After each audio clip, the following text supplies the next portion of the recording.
Assalamualaikum warahmatullahi wabarakatuh.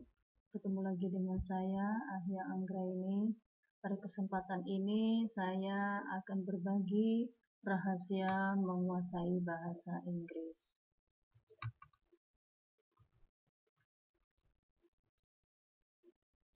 Nah, apa saja anggapan orang terhadap bahasa Inggris? Yaitu katanya tidak mudah dan tidak menarik untuk dipelajari.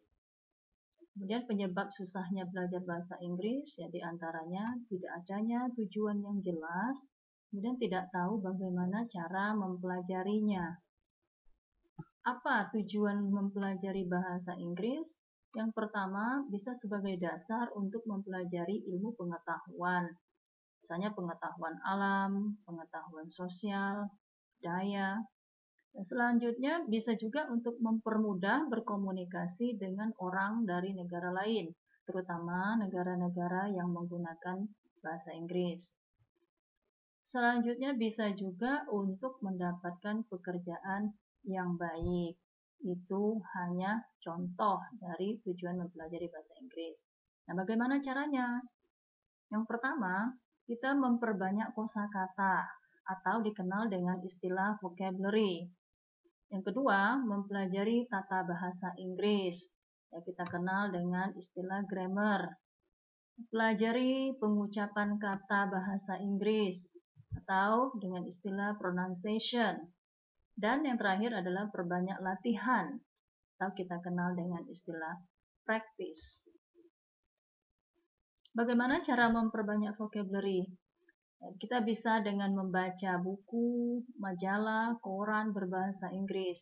Bisa juga kita menonton film berbahasa Inggris, kemudian mendengarkan cerita, mendengarkan pidato yang menggunakan bahasa Inggris. Kemudian membaca kamus. Nah, membaca kamus di sini tidak berarti kita harus menghafal semua kata yang ada di dalam kamus.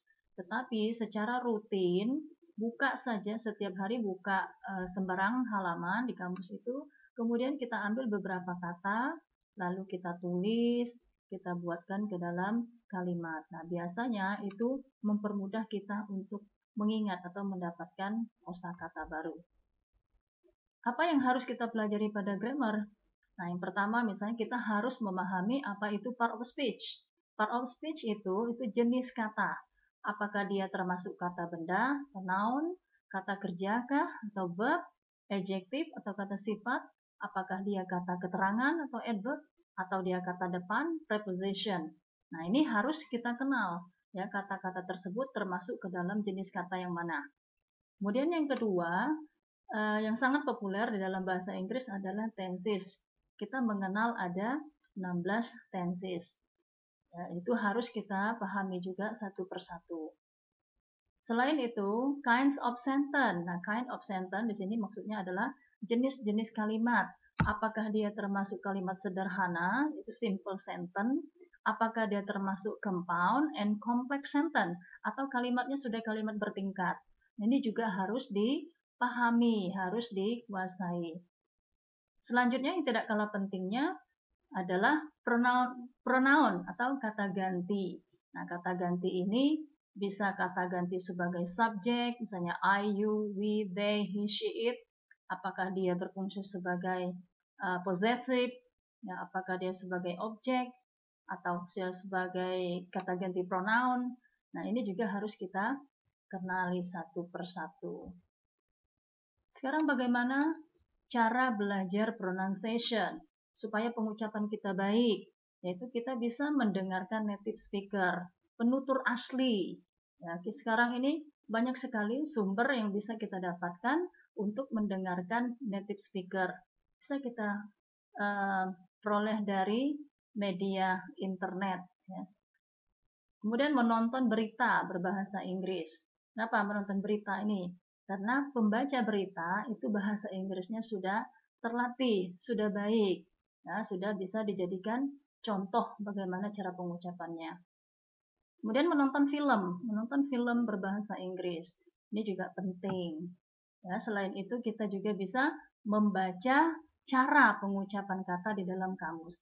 Di dalam kamus yang baik, itu terdapat cara pengucapan atau transcription. Nah, di situ kita lihat bagaimana cara membaca kata tersebut dengan baik.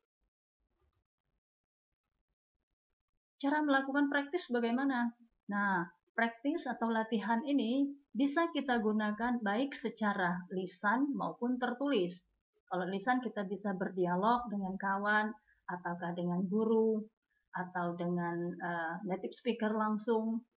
Nah, bisa juga berupa tulisan. Tulisan ini bisa kita mulai dari membuat buku-buku harian, bisa juga membuat short story sebagai ajang latihan kita.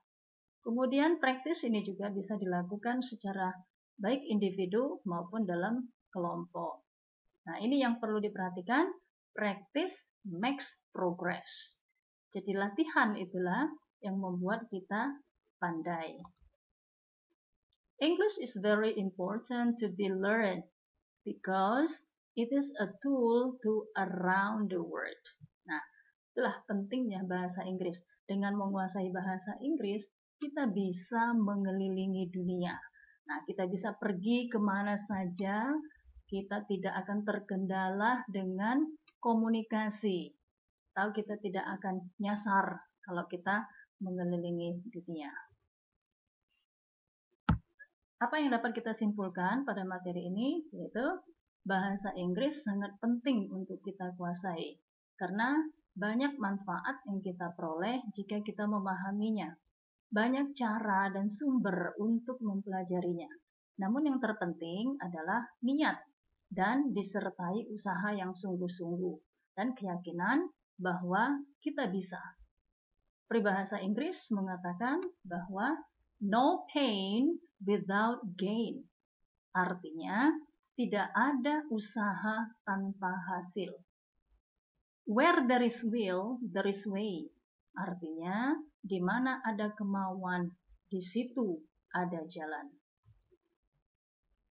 Oke, itu saja yang dapat saya sampaikan. Terima kasih atas segala perhatian. Mohon maaf atas segala kekurangan. Wassalamualaikum warahmatullahi wabarakatuh.